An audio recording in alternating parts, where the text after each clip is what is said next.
नमस्कार बच्चों। आज हम पढ़ने जा रहे हैं ल्हासा की ओर। राहुल सांकृत्यायन इसके लेखक हैं। राहुल सांकृत्यायन के बारे में हम जानते हैं। राहुल सांकृत्यायन का जन्म सन 1893 में उनके निहाल गांव पंदहा, जिला आजमगढ़, उत्तर प्रदेश में हुआ। उनका पैतृक गांव कनेला था और उनका मूल नाम केदार पांडेय था। उनकी शिक्षा काशी, आगरा और लाहौर में हुई। सन 1930 में उन्होंने श्रीलंका जाकर बौद्ध धर्म ग्रहण कर लिया।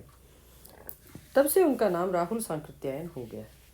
राहुल जी पाली, प्राकृत, अपभ्रंश, तिब्बती, चीनी, जापानी, रूसी सहित अनेक भाषाओं के जानकार थे। उन्हें महापंडित कहा जाता है। सन 1963 में उनका देहांत हो गया। राहुल सांकृत्यायन ने उपन्यास, कहानी, आत्मकथा, यात्रावृत्त, जीवनी, आलोचना, शोध आदि अनेक विधाओं में साहित्य सृजन किया। इतना ही नहीं, उन्होंने अनेक ग्रंथों का हिंदी में अनुवाद भी किया। मेरी जीवन यात्रा, 6 भाग, दर्शन, दिग्दर्शन, 22वीं सदी, वोल्गा से गंगा, भागो नहीं दुनिया बदलो, दिमागी गुलामी, घुमक्कड़ शास्त्र उनकी प्रमुख कृतियां हैं। साहित्य के अलावा दर्शन, राजनीति, धर्म, इतिहास, विज्ञान आदि विभिन्न विषयों पर राहुल जी द्वारा रचित पुस्तकों की संख्या लगभग 150 है। राहुल जी ने बहुत सी लुप्त प्राय सामग्री का उद्धार कर अत्यंत महत्वपूर्ण कार्य किया है। यात्रावृत्त लेखन में राहुल जी का स्थान अन्यतम है। उन्होंने घुमक्कड़ी का शास्त्र रचा, उससे होने वाले लाभों का विस्तार से वर्णन करते हुए मंजिल के स्थान पर यात्रा को ही घुमक्कड़ का उद्देश्य बताया। घुमक्कड़ी से मनोरंजन, ज्ञानवर्धन एवं अज्ञात स्थलों की जानकारी के साथ साथ भाषा एवं संस्कृति का आदान प्रदान होता है। राहुल जी ने विभिन्न स्थानों के भौगोलिक वर्णन के अतिरिक्त वहाँ के जन जीवन की सुंदर झांकी प्रस्तुत की है। अब जो हम पढ़ने जा रहे हैं यात्रा वृत्तांत बच्चों, ये राहुल जी की प्रथम तिब्बत यात्रा से लिया गया है, जो उन्होंने सन 1929-30 में नेपाल के रास्ते की थी। उस समय भारतीयों को तिब्बत यात्रा की अनुमति नहीं थी, इसलिए उन्होंने यह यात्रा एक भिखमंगे के छद्म वेश में की थी। इसमें तिब्बत की राजधानी ल्हासा की ओर जाने वाले दुर्गम रास्तों का वर्णन उन्होंने बहुत ही रोचक शैली में किया है। इस यात्रा वृत्तांत से हमें उस समय के तिब्बती समाज के बारे में जानकारी मिलती है। हम खास जो बिंदु हैं बच्चों, उनको डिस्कस करेंगे, बाकी पाठ आप पढ़ोगे। जब राहुल सांकृत्यायन ने तिब्बत की यात्रा की तो इस दौरान उन्होंने तिब्बत का समाज कैसा है, वहाँ के लोग कैसे हैं, उन्हें किस तरह की परिस्थितियों का सामना करना पड़ा, इन्हीं कुछ चीज़ों के बारे में बताया था। हम शुरुआत करते हैं तिब्बत के सामाजिक जीवन से। उनका कहना था कि वहाँ जाति पाति और छुआछूत नहीं है, औरतें वहाँ पर्दा नहीं करती, निम्न श्रेणी के भिखमंगों को छोड़कर कोई अपरिचित आदमी भी किसी के घर में जा सकता है। घर की सास या बहू चाय बना लाती है, चाहो तो आप अपनी चाय स्वयं भी बना सकते हो। यहाँ चाय सोडा, मक्खन और नमक डालकर मिट्टी के बर्तन में परोसी जाती। फिर ठहरने की जगह के बारे में लेखक ने बात की है। लेखक का कहना है कि इस यात्रा के दौरान वो भिखारी वेश में थे। तब भी थोंगला का जो आखिरी गांव था, वहाँ उन्हें सुमति के जान पहचान वाले घर में अच्छी जगह मिल गई थी। सुमति एक बौद्ध भिक्षु है जो लेखक के साथ साथ तिब्बत की यात्रा कर रहा है। 5 साल बाद जब वे इसी रास्ते से लौटे तो भिखारी के वेश में नहीं थे, बल्कि अच्छे भद्र यात्री के वेश में थे। तब भी किसी ने रहने के लिए जगह नहीं रहने दी और उन्होंने सबसे गरीब झोंपड़े में रहना पड़ा था। लेखक बता रहे हैं कि वहाँ कोई भी व्यक्ति आपके साथ कैसा बर्ताव करता है, ये बहुत कुछ उनकी मनस्थिति पर निर्भर करता है। क्योंकि आम तौर पर शाम को वे सब लोग छंग नामक कोई मादक पदार्थ है जिसको पीकर नशे में पड़े रहते हैं। तो ऐसे में किस प्रकार का उनका मन है उस समय, उसी पर आधारित होता है कि आपके साथ कैसा बर्ताव होगा। फिर उन्होंने डांडा थोंगला का जो जंगल है उसकी बात की है। उन्होंने कहा है कि 16-17 हज़ार फीट की ऊंचाई पर स्थित जो डांडा है वो बहुत खतरनाक स्थल होता है। यहाँ मीलों तक कोई गांव नहीं है। डाकुओं के लिए बहुत सुरक्षित है, क्योंकि डाकू डकैती डालकर चले जाते हैं, पुलिस वहां तक पहुंच ही नहीं पाती है। सरकार भी पुलिस पर खर्चा नहीं करती। और हथियार वो लोग जैसे हमारे यहाँ कोई लाठी लिए घूमता है, वैसे तो वहाँ बंदूक और ये सब लिए घूमते हैं। तो ऐसे में जब कोई सामने से व्यक्ति दिखता है, लूटपाट के इरादे से ही ज़्यादातर हत्याएं वहाँ होती हैं, सामने से कोई व्यक्ति दिखता है तो लोग पहले उसे मारते हैं। मारने के बाद उसकी जेब टटोल कर देखते हैं कि उसके पास क्या है, क्योंकि उन्हें डर रहता है कि अगर हमने नहीं मारा तो ये हमें ना मार दे। और उनको अगले दिन लंकोर जाना था। दोपहर को वो डांडे तक पहुंचे। दाहिनी तरफ बर्फीली पहाड़ियाँ थी, पहाड़ नंगे थे, ना बर्फ थी और ना हरियाली। सबसे ऊंचे स्थान पर डांडे के देवता का मंदिर था, जिसे पत्थरों, सींगों व रंग बिरंगी झाड़ियों से सजाया गया था। उसके बाद वो बताते, उतरते समय, उतराव के समय लेखक भटक गए। सुमति और लेखक जब जा रहे थे तो लेखक के हिस्से जो घोड़ा आया वो बहुत धीरे चल रहा था। सुमति उनसे आगे निकल गए और जब तक लेखक रास्ते पर पहुंचते, सुमति काफ़ी आगे निकल गए और लेखक रास्ता भूल गए। एक जगह से दो रास्ते निकल रहे थे और वो गलत रास्ते पर चले गए। काफ़ी दूर जाने के बाद उन्हें पता चला कि वो गलत रास्ते पर पहुंच गए, तो वो वहाँ से लौट कर आए। वापस आए तो काफ़ी देर उनको हो चुकी थी। लेकिन जब वो आए तो सुमति बहुत गुस्से में थे। उन्होंने कहा कि उन्होंने 2 टोकरी कंडे फूंक दिए हैं, तीन बार चाय गर्म की है। लेकिन जब लेखक ने मजबूरी बताई तो वो शांत हो गए। लंकोर में उन्हें एक जगह अच्छी जगह मिली रहने के लिए और गर्मा गर्म थुक्पा खाने को भी मिला, चाय सत्तू भी उनको मिला। अगले दिन वे पहाड़ी पर थे जिसका नाम तिंगरी समाधिगिरी था। सुमति के यजमान हर जगह थे, वे उन्हें गंडे पहुंचाना चाहते थे। बच्चों, हर धर्म में हर जगह इस प्रकार के कर्म कांड होते हैं। तावीज़, गंडे, ये सब सभी धर्मों में इसी तरह से चलते हैं। सुमति अपने यजमानों को पतले पतले कपड़े की पट्टियों में वो गंडे बना बना के दिया करते थे और ये कहते थे कि वो ये कपड़ा बोध गया से लाते हैं। हो सकता है वो बोध गया से लाते हों, लेकिन बोध गया वाला कपड़ा खत्म होने के बाद वे साधारण कपड़े से भी वही सब काम करते थे और लोगों को बेच देते थे। इसके बाद उन्होंने बताया है कि तिब्बत की जो ज़मीन है वो जागीरदारों में बंटी हुई है। इन जागीरों का काफ़ी भाग मठों के पास है। जागीरदार किसानों से खेती कराता है। कोई भिक्षु खेती का प्रबंध देखने आता है तो उसे राजा के समान आदर मिलता है। लेखक और सुमति शेखर विहार में एक भद्र पुरुष से मिले। भिखारी वेश में होने के बावजूद उन्हें आदर मिला। वहाँ एक बौद्ध मंदिर था जहाँ बुद्ध की 103 हस्तलिखित पोथियाँ रखी हुई थी। वहीं लेखक ने आसन जमाया। एक एक पोथी 15-15 शेर की रही होंगी। लेखक उन्हीं पोथियों में रम गए। सुमति ने यजमानों के पास जाने के बारे में पूछा तो लेखक ने अनुमति दे दी और अगले दिन वे भिक्षु से विदाई लेकर चल पड़े। तो बच्चों, यही थी कहानी। इसको आप विस्तार से एक बार पढ़ लेना और उसके बाद हम इसके प्रश्न करते हैं। प्रश्नों की चर्चा कर लेते हैं हम लोग। इस पाठ को आप एक बार फिर से पढ़ लोगे अच्छे से। थोंगला के पहले के आखिरी गांव पहुंचने पर भिखमंगे के वेश में होने के बावजूद लेखक को ठहरने के लिए उचित स्थान मिला, जबकि दूसरी यात्रा के समय भद्रवेश भी उन्हें उचित स्थान नहीं दिला पाया। क्यों? क्योंकि वहाँ के जो लोग हैं वो किसी आने वाले व्यक्ति के साथ कैसा व्यवहार करेंगे, ये बहुत कुछ उनकी मनस्थिति पर निर्भर करता है। वे लोग शाम को छंग पीकर मस्त रहते हैं और कोई अगर व्यक्ति आता है उस समय किस प्रकार का उनका मन है वो उसी आधार पर उसके साथ बर्ताव करते हैं। दूसरा प्रश्न, उस समय के तिब्बत में हथियार का कानून न रहने के कारण यात्रियों को किस प्रकार का भय बना रहता था? लूटपाट का और मृत्यु का भय ज़्यादा था, क्योंकि एक तो पुलिस वहाँ तक नहीं आ पाती थी। पुलिस ज़्यादा अपराधियों को पकड़ने की कोशिश ही नहीं करती थी। दूसरी बात, जब भी आप कहीं जाते हो तो हथियार का कानून न होने के कारण हर कोई हाथ में हथियार लिए घूमता है और कहीं भी आपकी जान जा सकती है, कोई भी आपको मार सकता है। यही भय यात्रियों को बना रहता था।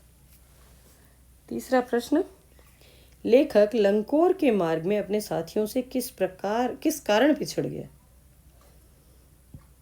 जो घोड़ा लेखक को मिला हुआ था वो बहुत धीरे चल रहा था। इस वजह से सुमति उनसे काफी आगे निकल गए। लेखक को रास्ता सही ढंग से पता नहीं था, इसलिए वे गलत रास्ते पर निकल गए। काफ़ी आगे जाने के बाद उन्हें पता चला कि उन्होंने गलत रास्ता पकड़ लिया है। तब वे वहाँ से वापस आए। इसी वजह से वो अपने साथियों से पिछड़ गए थे। चौथा प्रश्न, लेखक ने शेखर विहार में सुमति को उनके यजमानों के पास जाने से रोका, परंतु दूसरी बार रोकने का प्रयास क्यों नहीं किया?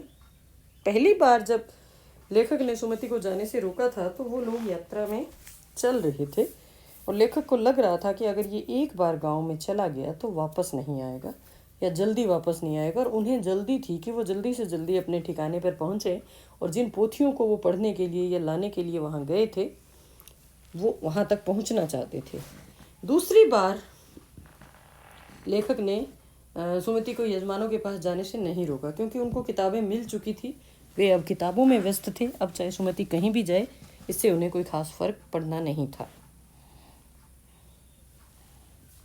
पांचवां प्रश्न, अपनी यात्रा के दौरान लेखक को किन कठिनाइयों का सामना करना पड़ा? बहुत सारी कठिनाइयों का सामना करना पड़ा। पहली बात,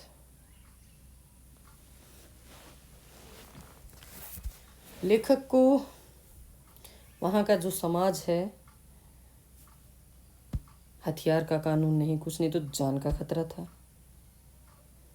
दूसरी बात, उनको जो घोड़ा मिला वो ऐसा मिला कि वो एक जगह पिछड़ गए थे, पीछे रह गए थे। और लौटते समय उनको रहने के लिए अच्छी जगह भी नहीं मिली। वो अपने साथियों से बिछड़ गया था। जब वो चढ़ रहे थे पहाड़ पर तो उनको भार ढोने वाला कोई नहीं मिला, तो उन्हें अपना सब सामान खुद ढोना पड़ा। और पहाड़ पर जहाँ एकदम सीधे धूप लगती है, वहाँ एक हिस्सा जल रहा है तो एक हिस्सा बर्फ के कारण ठंडा हो रहा है। अत्यधिक सर्दी और गर्मी का सामना भी लेखक को करना पड़ा। अगला प्रश्न, प्रस्तुत यात्रा वृत्तांत के आधार पर बताइए कि उस समय का तिब्बती समाज कैसा था? उस समय का जो तिब्बती समाज था बच्चों, वो आधुनिक सोच और आज़ाद विचारों का था। पर्दा प्रथा नहीं थी वहाँ, छुआछूत नहीं थी, स्त्रियां पर्दा भी नहीं करती थीं। आने वाले अतिथियों का वे आदर सत्कार भी करती थीं। और कोई अनजान व्यक्ति भी उनके घर में आकर अपनी चाय स्वयं बनाना चाहे तो वो उसको इस काम की भी इजाज़त दे देती थी। लोग धार्मिक प्रवृत्ति के हैं, गंडे ताबीज कर्मकांड सब में विश्वास करते थे। और हथियार का कानून वहाँ नहीं था, ये भी उल्लेख इसमें आप कर दोगे। सातवां प्रश्न, मैं अब पुस्तकों के भीतर था। नीचे दिए गए विकल्पों में से कौन सा इस वाक्य का अर्थ बताता है? पुस्तकों के भीतर होने का क्या अर्थ है बच्चों? कि लेखक पुस्तक पढ़ने में रम गया था। लेखक पुस्तक पढ़ रहा था, ये इसका सही उत्तर है। अब हम देखते हैं रचना और अभिव्यक्ति। सुमति के यजमान और अन्य परिचित लोग लगभग हर गांव में मिले। इस आधार पर आप सुमति के व्यक्तित्व की किन विशेषताओं का चित्रण कर सकते हैं? लेखक जब तिब्बत की यात्रा के लिए निकले थे तो उन्हें एक मंगोल भिक्षु मिले थे, बौद्ध भिक्षु मिले थे, जिनका नाम तो कुछ बड़ा लोबजंग शेख या कुछ ऐसा बड़ा सा नाम था, लेकिन वो उन्होंने अपनी सहूलियत के लिए उसका नाम सुमति रखा हुआ था। वे तिब्बत में बहुत लोकप्रिय थे। प्रत्येक गांव में उनके यजमान थे। धार्मिक प्रवृत्ति के व्यक्ति हैं, सभी से प्रेम पूर्वक मिलते हैं। वैसे शांत है, लेकिन कई बार उनको बहुत तेज गुस्सा आता है। जैसे लेखक जब पिछड़ गए थे या देर से आए थे तो उनको गुस्सा आ गया था, लेकिन जल्दी ही उनका गुस्सा उतर भी जाता था। 9वां प्रश्न, हालांकि उस वक्त मेरा भेष ऐसा नहीं था कि उन्हें कुछ भी ख्याल करना चाहिए था। उक्त कथन के अनुसार हमारे आचार विचार के तरीके वेशभूषा के आधार पर तय होते हैं। आपकी समझ में यह उचित है अथवा अनुचित? विचार व्यक्त करें। हमारा यह मानना है कि वेशभूषा कभी भी किसी व्यक्ति के सही व्यक्तित्व को दर्शा नहीं सकती। हालांकि हम लोग किसी भी व्यक्ति को उसकी वेशभूषा के आधार पर पहचानने की कोशिश करते हैं, लेकिन ये उचित नहीं है। साधारण कपड़े जो पहनते हैं हमें लगता है कि शायद इनको कुछ नहीं आता, और जो अच्छे महंगे कपड़े पहनते हैं हमें लगता है कि शायद वही सब कुछ जानते हैं या वो ऊंचे वर्ग के हैं। लेकिन सच्चाई ये नहीं है। व्यक्ति का व्यवहार देखना चाहिए, उसके कर्म देखने चाहिए, और उसी के आधार पर ही हमें किसी भी व्यक्ति को के बारे में अपनी कोई राय बनानी चाहिए।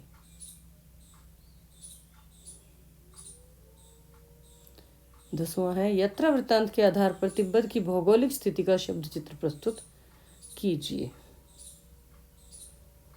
तिब्बत की भौगोलिक स्थिति, वह 16-17 हजार फीट की ऊंचाई पर है। मीलों दूर तक कोई गांव वहां दिखाई नहीं देता।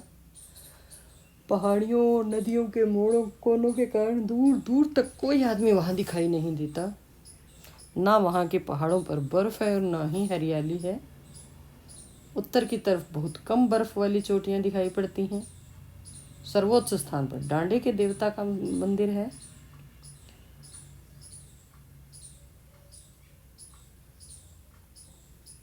ये बातें हो गई। अब इसके अलावा आप बता दो आपके शहर से ये सारी चीज़ें कैसे अलग हैं।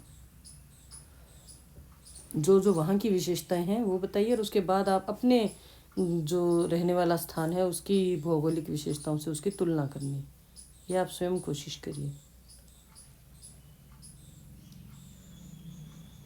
आपने भी किसी स्थान की यात्रा अवश्य की होगी। यात्रा के दौरान हुए अनुभवों को लिखकर प्रस्तुत करें। ये बेटा आप खुद ही लिखोगे। और यात्रा वृत्तांत गद्य साहित्य की एक विधा है। इस पाठ्य पुस्तक में कौन सी विधाएं हैं, प्रस्तुत विधा उससे किन मायनों में अलग है। इस पाठ्य पुस्तक में आपको कई सारी विधाएं मिलेंगी। पहला जो हमारा पाठ है वो कहानी था, ये यात्रा वृत्तांत है। संस्मरण, रेखा चित्र, निबंध, व्यंग्य, ये सब विधाएं हैं जो हमारी पाठ्य पुस्तक में आई हैं। भाषा अध्ययन, किसी भी बात को अनेक प्रकार से कहा जा सकता है। जैसे सुबह होने से पहले हम गांव में थे, पौ फटने वाली थी कि हम गांव में थे, तारों की छांव रहते रहते हम गांव पहुंच गए। नीचे दिए गए वाक्य को अलग अलग तरीके से लिखिए कि जान नहीं पड़ता था घोड़ा आगे जा रहा है या पीछे। इसको और कैसे बना सकते हैं।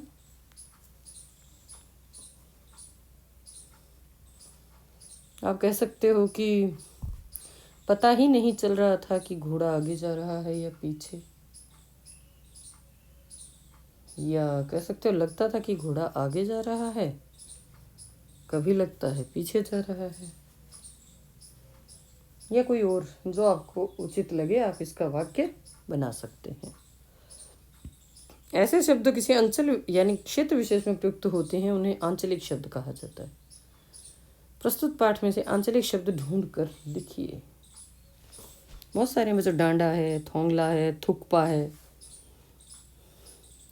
कंडे, भीटे, गंडा, कुची कुची, कुछ शब्द हैं।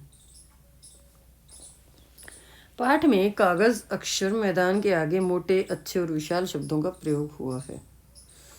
इन शब्दों से उनकी विशेषता उभर कर आती है। पाठ में से कुछ ऐसे ही और उदाहरण छांटिए जो किसी की विशेषता बता रहे हों। ये आप बच्चों स्वयं ढूंढेंगे।